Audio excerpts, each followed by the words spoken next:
بسم الله الرحمن الرحيم. مرحبا بكم في جولة حصرية من السماء فوق ملعب أدرار بمدينة أكادير، تحفة معمارية تستعد لاستضافة أبرز الأحداث الرياضية في القارة الإفريقية والعالم.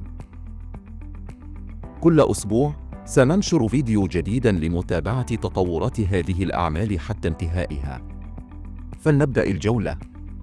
اليوم سنأخذكم في رحلة مرئية لتسليط الضوء على أعمال التحديث والتطوير الجارية في هذا الصرح الرياضي، استعدادا لاستضافة كأس إفريقيا 2025 وكأس العالم 2030.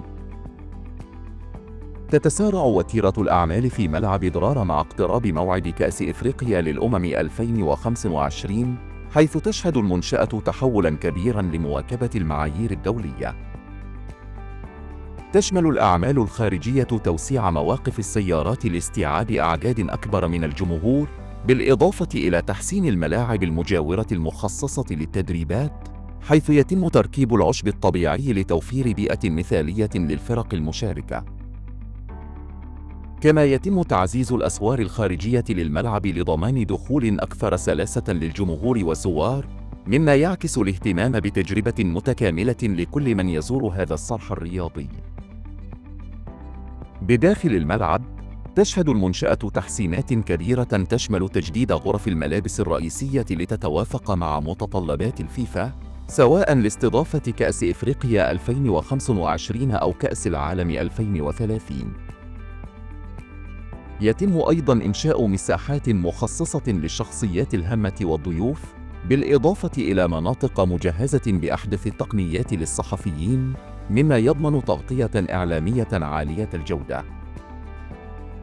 كما يتم استبدال مقاعد المدرجات القديمة بأخرى جديدة، وإعادة تركيب العشب الطبيعي للملعب الرئيسي، وتحديث المنشآت التقنية لضمان جاهزية الملعب لاستقبال الأحداث الكبرى.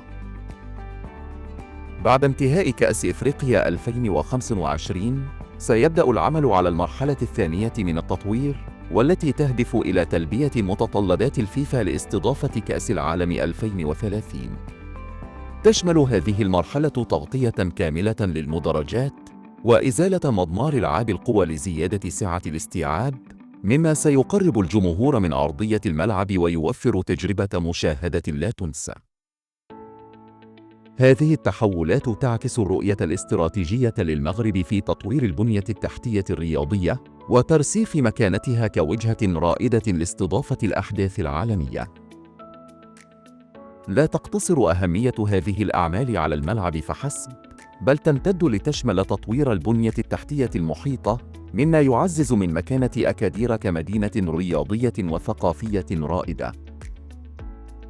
ستساهم هذه التحديثات في جذب الاستثمارات وتعزيز السياحة، بالإضافة إلى ترك إرث رياضي يستفيد منه الأجيال القادمة.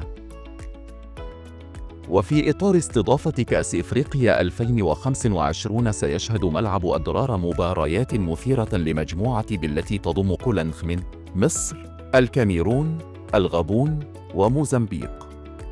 سيكون الملعب مسرحاً للصراعات الرياضية الشيقة بين هذه الفرق، مضيفاً بعداً آخر من الإثراء للتجربة الرياضية في المغرب.